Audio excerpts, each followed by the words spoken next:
ولا قوة إلا بالله العلي العظيم. أعوذ بالله من الشيطان الرجيم.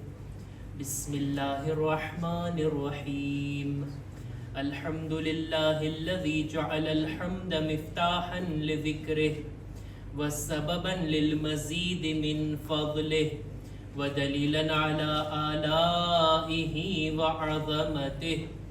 ثم الصلاة والسلام والتحية والإكرام على خير خلقه وأفضل بريته حافظ سره ومبلغ رسالاته الذي سمي في السماء بأحمد وفي الأرض بأبي القاسم محمد. اللهم صل على محمد وعلى أهل بيته الطيبين الطاهرين المعصومين المظلومين ولعنة الله على أعدائهم أجمعين. أما بعد فقد قال الله سبحانه وتعالى في كتابه الكريم. بسم الله الرحمن الرحيم. ولقد كتبنا في الزبور من بعد الذكر أن الأرض يرثها عبادي الصالحون. صلوات پر محمد وآل محمد. اللهم صل على محمد وآل محمد. 15મી માહે શાબાનની રાત ઘણી નૂરાની અને બાબરકત રાત છે. ઈ ઇમામની વિલાદતની શબ છે કે જેના જમાનામાં આપણે બધા જિંદગી જીવી રહ્યા છીએ. ઈ જિંદા અને હાજર અને નાઝિર ઇમામ કે જેઓની ગૈબતના સમયમાં આપણે બધા એમનો ઇંતજાર કરી રહ્યા છીએ. આ ઇમામની વિલાદતની ખૂબ ખૂબ મુબારકબાદ આપ તમામ મુમિનીનની ખિદમતમાં, આપણા ઉલમા મરાજે કિરામની ખિદમતમાં હું ચાહું છું કે આપણે બધા સાથે મળીને આપણા બીજા બધા ઇમામો બીબી નરજિસ ખાતુન, बीबी ज़हरा અને રસૂલ ખુદાની ખિદમતમાં એક બાવાઝે બુલંદ સલવાત વડે મુબારકબાદ પેશ કરીએ.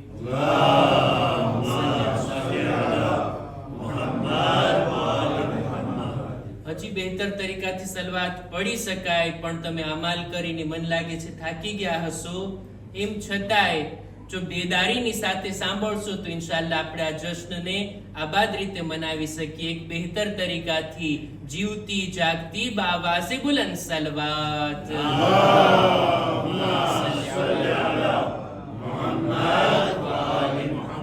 માહે શાબાન સલવાતનો મહિનો છે. માહે શાબાન ખુશીનો મહિનો છે. અહેલ બૈતના જશ્ન મનાવવાનો મહિનો છે અને આજનું જશ્ન ખરેખર અનોખું છે. ઇમામની વિલાદતનો બનાવ અને ત્યારબાદ આ આયત કે જેની મેં તિલાવત કરી એની અનુસંધાનમાં અમુક વાતોને મારે રજૂ કરવી છે.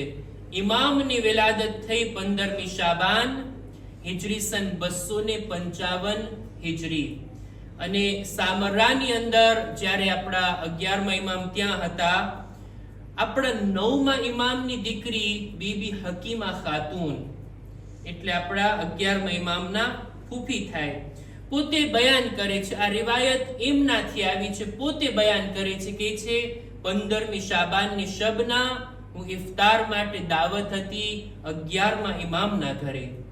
11મા ઇમામના ઘરે દાવત લીધા બાદ, ઇફતાર કર્યા બાદ હું મારા ઘરે પાછી ફરવા ચાહતી હતી કે 11મા ઇમામ ફરમાવે છે, એ ફૂફી જાન, આજની રાતે અમારા ઘરે રોકાઓ. શા માટે? એ મારા ફરઝંદ કે છે ખુદા આજે આપણા ઘરે પોતાની હુજ્જતને દુનિયામાં મોકલવાનો છે. જ્યારે આ સાંભળવું હતું કે જનાબે હકીમા ખાતુન સવાલ કરે છે, કોના બતનથી, કોના શિકમથી આ હુજ્જતે ખુદા દુનિયામાં આવવાનું છે? ત્યારે કહે છે નરજિસ ખાતુન.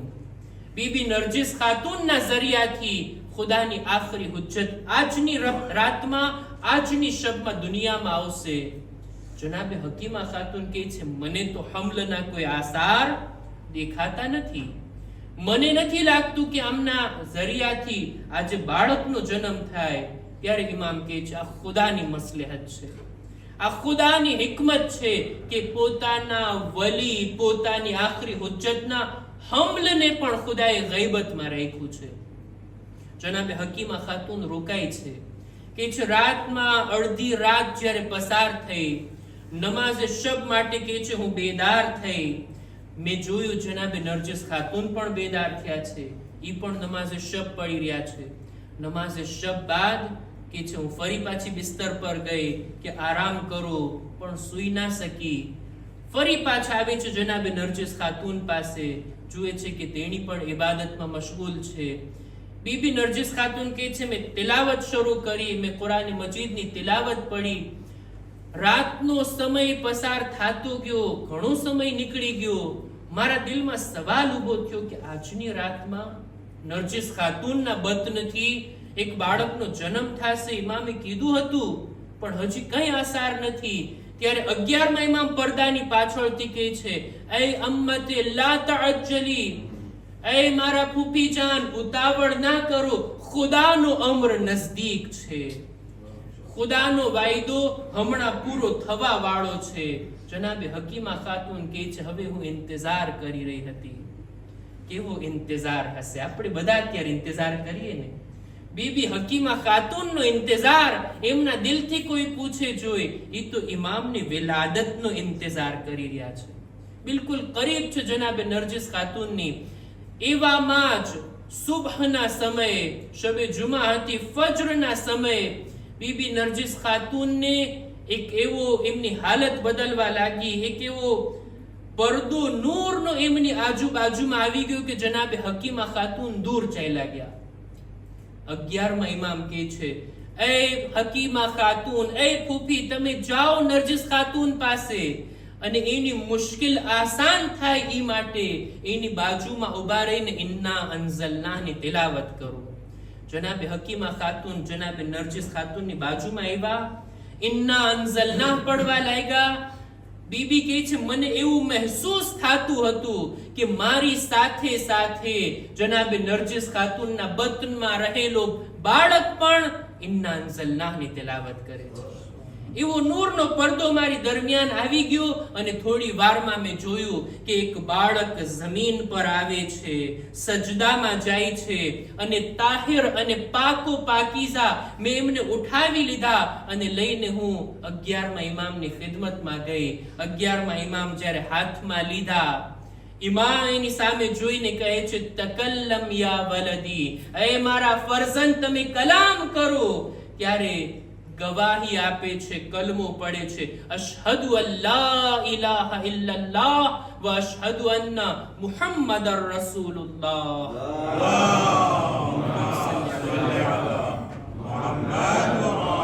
અને એક એક ઇમામનું, એક એક માસૂમનું નામ લઈ એમના ઉપર દુરૂદ વ સલામ મોકલે છે 11માં ઇમામ સુધી. અને ત્યારબાદ ઇમામ પોતાના આ ફરઝંદને મોકલાવે છે કે એમને નરજિસ ખાતુન પાસે પણ લઈ જાઓ. તેણીને પણ સલામ કરે, નરજિસ ખાતુન પાસે લઈ જવામાં આવ્યા. ત્યારબાદ જનાબે હકીમા ખાતુન કહે છે ફરી પાછી હું ઇમામની ખિદમતમાં આ બાળકને લઈને આવી. હવે ઇમામ કુરાનની આયતોની તિલાવત કરે છે. 11માં ઇમામ કુરાન પડે છે, અમુક તિલાવતો કર્યા આયતોની. એમાંથી એક આયત આ હતી કે જેને મેં હમણાં તિલાવત કરી, સૂરે અંબિયાની 105માં નંબરની આયત. ખુદાવંદે આલમ આ આયતની અંદર બયાન ફરમાવે છે કે વલકદ કતબના ફી ઝબૂર મિન બાદિ ઝિક્ર અન્નલ અરઝ યરિથુહા ઇબાદિયસ સાલિહૂન.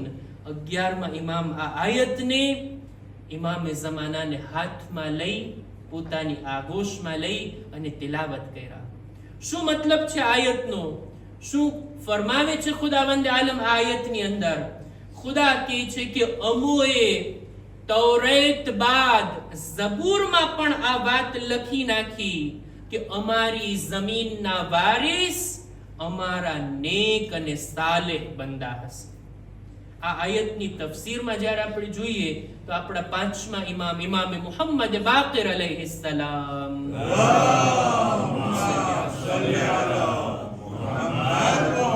પોતે ફરમાવે છે કે ઇબાદિયસ સાલિહૂન એનાથી મુરાદ ઇમામે ઝમાના અને એમના સાથીઓ છે, એમના અસહાબ છે કે જેમનો જિક્ર આ આયતમાં થયો. ખુદાવંદ આલમ કહે છે કે આ જમીન, આ દુનિયા, એના વારિસ અમારા નેક અને સાલેહ બંદા બનવાના છે. આ આયતને જોતા આપણને ખુદાના એક નિઝામ, ખુદાની બનાવેલી એક સિસ્ટમ ઉપર યકીન અને ઇત્મીનાન આવે છે કે દુનિયામાં અત્યારે જે કંઈ ચાલી રહ્યું છે, જે કંઈ બનાવો બને છે, જુલ્મ છે, સિતમ છે, ફિતના અને ફસાદ છે, કત્લ છે અને લોકોના માલ, જાન, ઇજ્જત, આબરૂ કંઈ મહેફૂઝ નથી. આ બધું વધારે ટાઈમ નથી ચાલવાનું. એક દિવસ આવવાનો છે કે જ્યારે આ જુલ્મો સિતમનો અંત આવશે. આ જાલિમનો આ જે દિવસ છે, એક દિવસ ખુદાએ રાખ્યો છે મઝલૂમ માટે પણ. નહજુલ બલાગામાં છે ને કે જાલિમનો દિવસ મઝલૂમ ઉપર જેટલો સખ્ત છે, એના કરતાંય વધારે સખ્ત મઝલૂમનો દિવસ છે જાલિમ ઉપર. જુલ્મ સિતમ ખતમ થશે. આ ફિતના ફસાદ જેટલા વધવા હોય, જેટલી હદે પહોંચવા હોય, ખુદાએ આ નિઝામ એવો બનાવ્યો છે કે આ જમીન, આ જ અર્ઝ, આ જ દુનિયા જુલ્મો સિતમથી પાક થઈ અદલો ઇન્સાફથી ભરાઈ જશે. ખુદાના એક નુમાઇંદા, ખુદાના એક હુજ્જત પડદે ગૈબથી બહાર આવશે, ઝુહૂર ફરમાવશે અને પોતાના સાથીઓનો ઇંતખાબ કરશે, પોતાના અવાનો અંસારની પસંદગી કરશે. ઇમામ લોકોને ચૂંટશે, ઇમામ અમુક લોકોને પોતાની ખિદમતમાં લેશે. ઈ લાયક આપણે બનવાનું છે.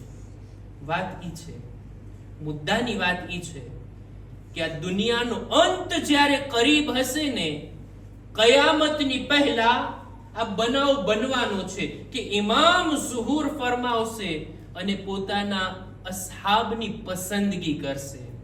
લોકોમાંથી અમુક લોકોને પોતાની આજુબાજુમાં લાવશે અને એમના જરિયાથી આ દુનિયામાં અદલો ઇન્સાફને ફેલાવશે. ઇમામ કેવા લોકોને પસંદ કરશે?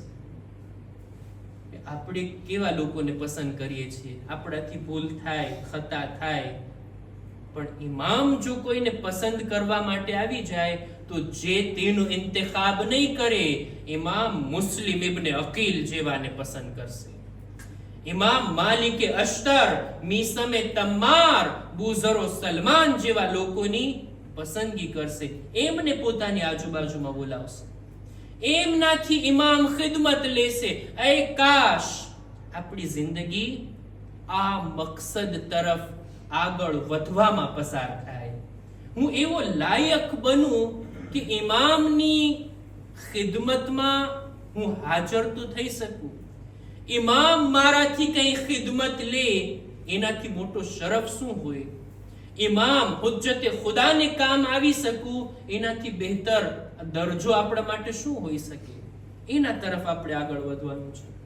ભાઈઓ, જવાનો, મારી મા બહેનો, જે લોકો મારો અવાજ સાંભળી રહ્યા છે, આજની મહેફિલમાં, આજની મુનાસબતમાં આપણે બધા આ બાબત ઉપર વિચાર કરીએ કે આપણો જન્મ આ સમયગાળામાં થયો કે જ્યારે હુજ્જતે ખુદા ગાયબ છે. ગૈબતે કુબરામાં આપણે આ દુનિયામાં આવ્યા અને જિંદગી જીવી રહ્યા છીએ. આપણા હાથમાં કઈ ના હતું કે આપણે મૌલા અલીના જમાનામાં પેદા થઈએ, રસૂલના જમાનામાં પેદા થઈએ, અથવા તો ઇમામ હાજર હતા એ જમાનામાં આપણે પેદા થઈએ. આપણે આવ્યા છીએ ગૈબતે કુબરાના જમાનામાં. મારી જવાબદારી આ ગૈબતના જમાનામાં શું છે? શું મારી જવાબદારી એ છે કે હું ગમે તેમ કરીને, કોશિશ કરીને, આમાલ ઇબાદત કરીને ઇમામને હું જોઈ શકું? ફકત અને ફકત ઇમામના દીદાર કરવા ઈ મારો મકસદ છે? ઇમામના દીદાર શરફની વાત છે. ઇમામની ઝિયારત આ એક બુલંદ મર્તબો છે. દરેક મુમિનના દિલમાં તમન્ના હોય, જે દુઆએ અહદની અંદર આ જુમલાથી જાહેર થતી હોય, અલ્લાહુમ્મા અરિની તલઅતર રશીદા વલ ગુર્રતલ હમીદા. એ ખુદા, અમોને ઇમામની નૂરાની પેશાની જોવું નસીબ કર, એમના નૂરાની ચહેરાના દીદાર અમોને નસીબ કર. આ તો તમન્ના છે, પણ મકસદ નથી. ફક્ત ઇમામને જોવું ઈ મકસદ હોવો જોઈએ કે નહીં, ગૈબતના જમાનામાં હું મારી જવાબદારીને એવી રીતના નિભાવું કે ઇમામનું દિલ મારાથી રાજી હોય, ઇમામ મારાથી રાજી અને ખુશનુદ હોય.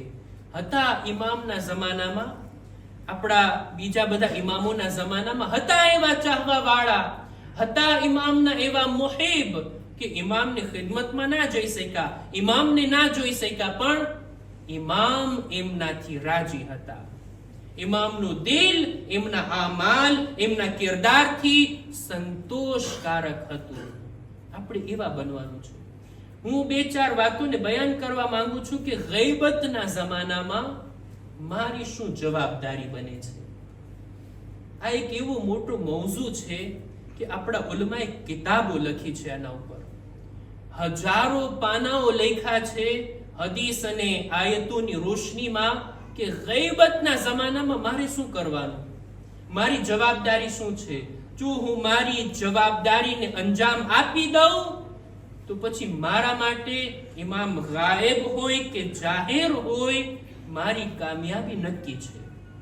કારણ કે હું મારા કામ થકી, મારી જવાબદારીને નિભાવવા થકી હું ઇમામને રાજી કરી દીધું, ઇમામના દિલને મેં રાજી કરી દીધું. ઇમામની ગૈબતના જમાનામાં આપણી જવાબદારી.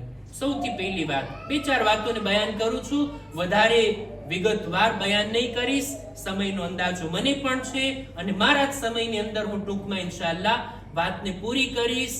આપણે બધા ધ્યાનથી સાંભળીએ છીએ, એમ છતાંય આપણું કોન્સન્ટ્રેશન વધવા માટે એક બાવાઝે બુલંદ સલવાત.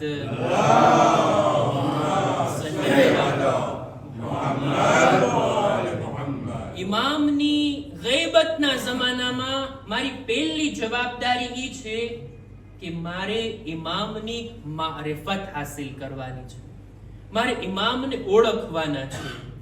મારિફત એટલે ફક્ત ઈ નહીં કે ઇમામ ક્યાં એમનો જન્મ થયો, એમના બાબા કોણ હતા, એમની વાલિદા કોણ હતી. આ બધી મારિફત તો આપણા પાસપોર્ટમાં હોય, આપણા કાર્ત દીદોંતીતેમાં પણ હોય. ના, ઈ જરૂરી નથી.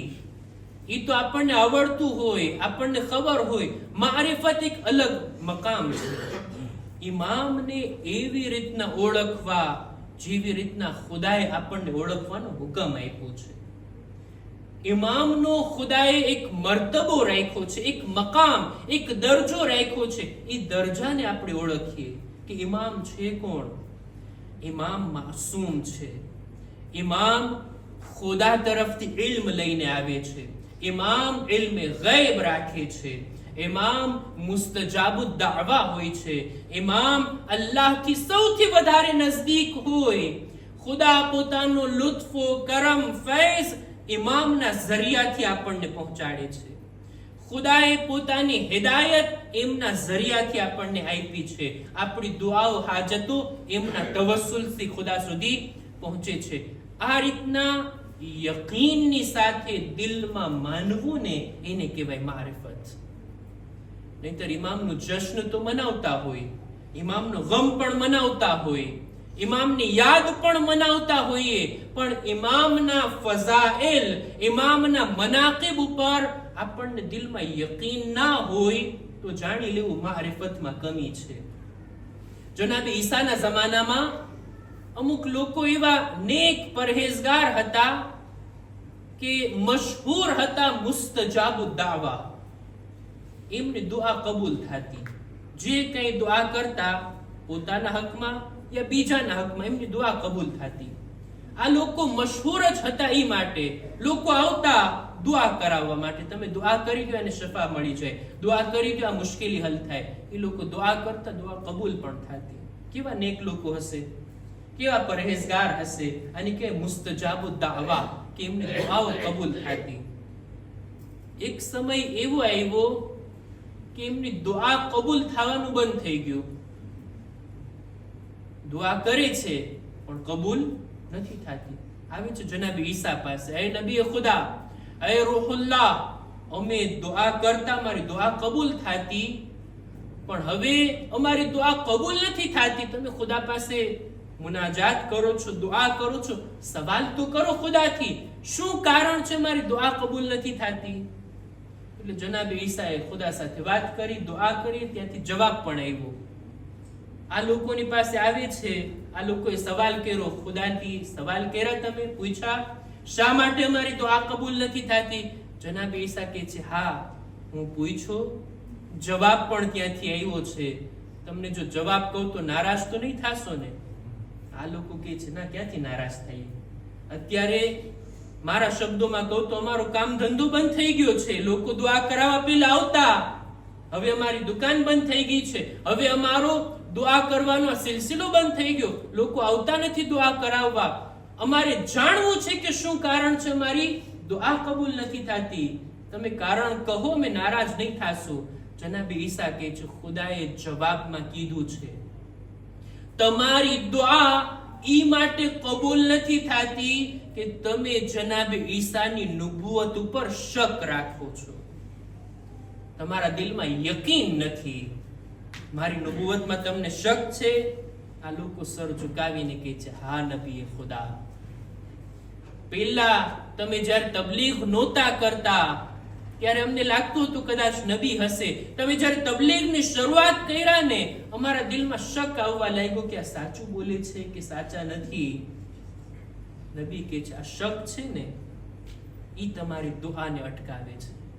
અહેલે બેત થી તવસ્સુલ તો કરીએ, જશ્ન તો મનાવીએ, મજલિસો માતમ તો કરીએ, એમની ફઝીલતો ઉપર દિલથી યકીન છે આપણને?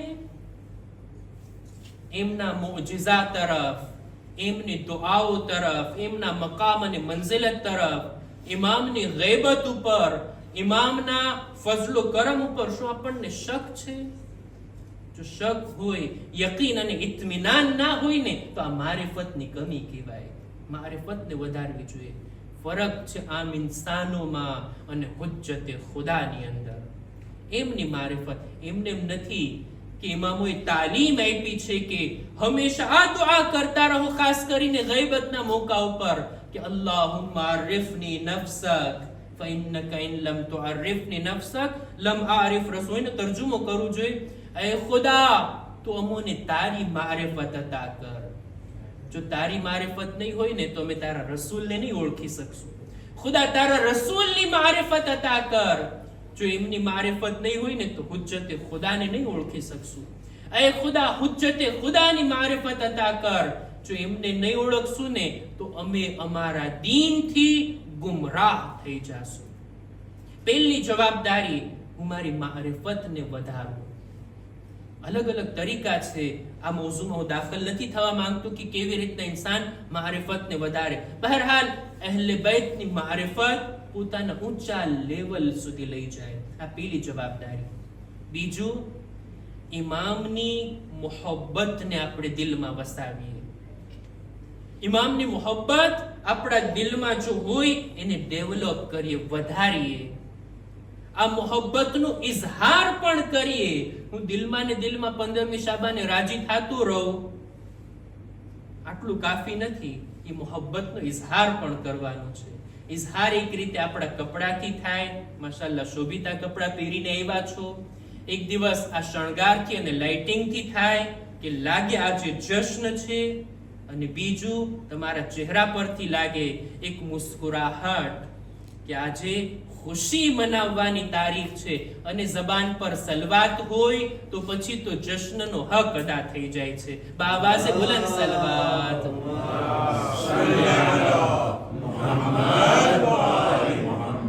અને સલવાતની સાથે જો નારા હોય તો પછી મહેફિલનો માહોલ જ અલગ થઈ જાય. તમે નહીં લગાડો તો હું લગાડીશ.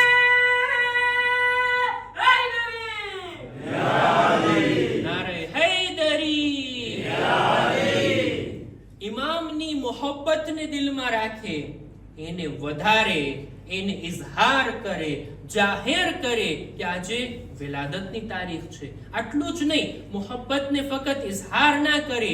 એક ચીજ જે હદીસમાં આપણાથી તલબ કરવામાં આવી ને તે આ કે અહલે બૈતની મોહબ્બતને લોકોના દિલોમાં પણ પેદા કરે, બીજાઓની નજરમાં પણ અહલે બૈતને મહેબૂબ બનાવે.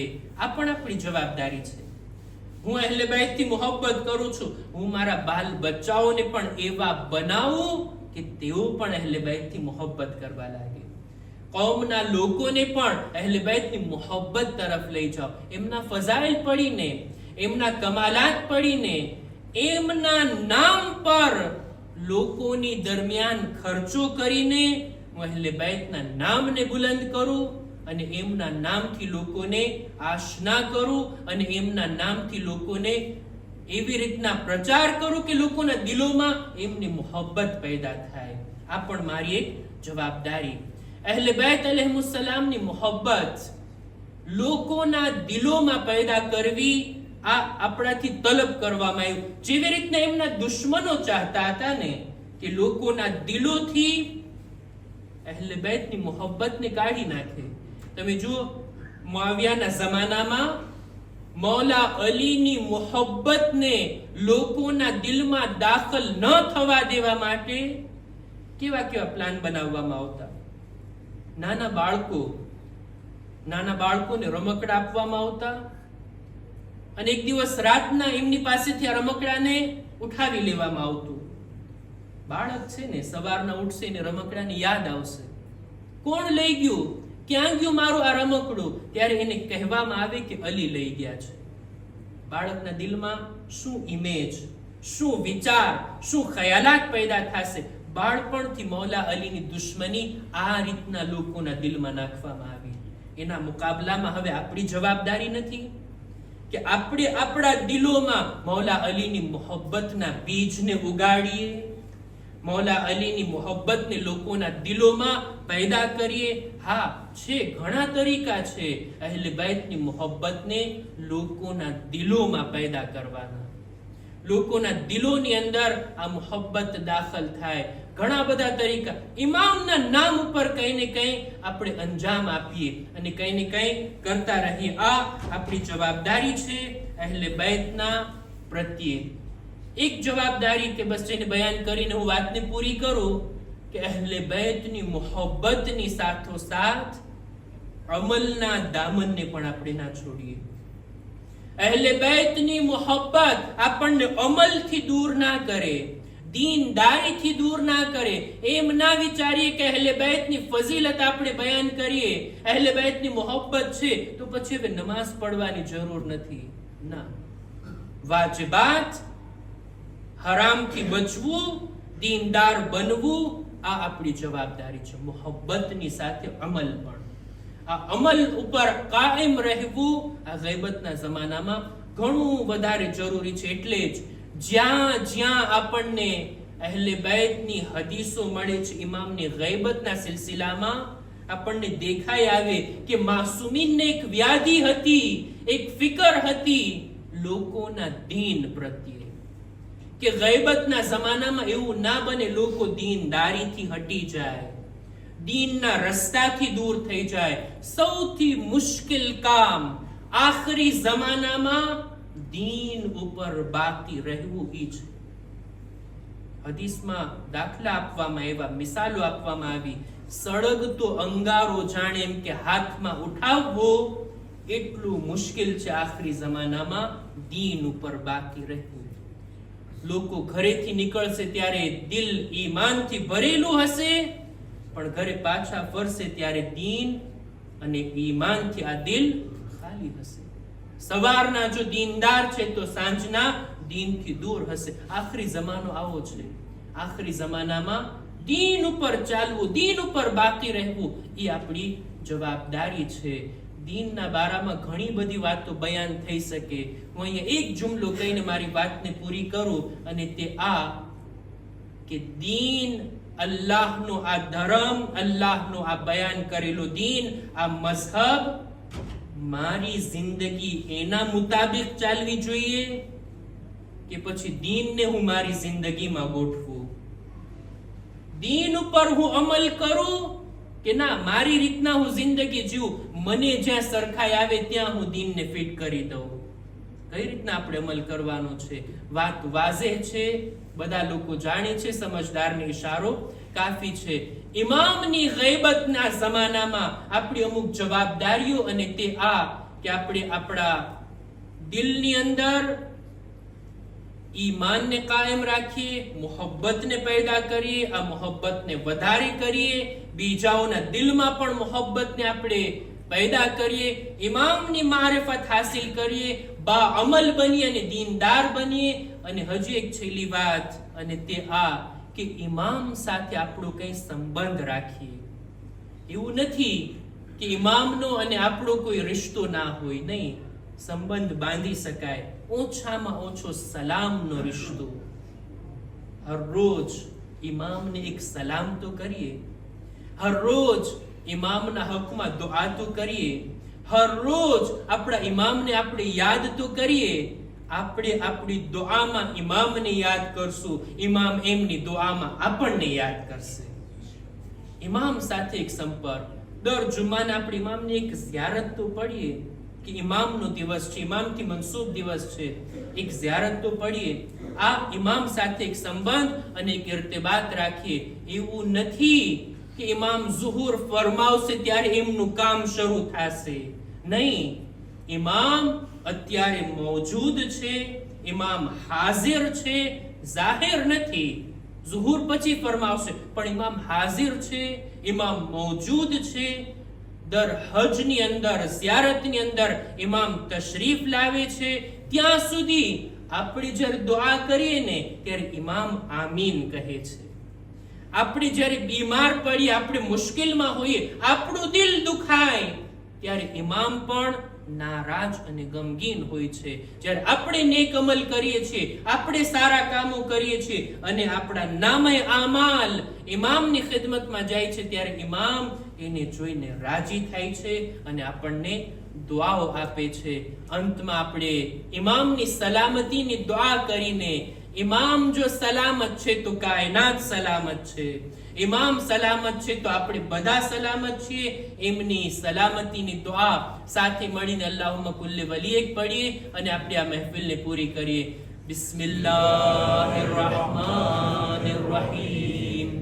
અલ્લાહુમ્મા કુલ્લી વલીકલ હુજ્જત ઇબ્નુલ હસન સલવાતુકા અલૈહિ વ અલા આબાઇ في هذه الساعة وفي كل ساعة وليا وحافظا وقائدا وناصرا ودليلا وعينا حتى تسكنه أرضك طوعا وتمتعه فيها طويلا. محمد وآل محمد صلوات.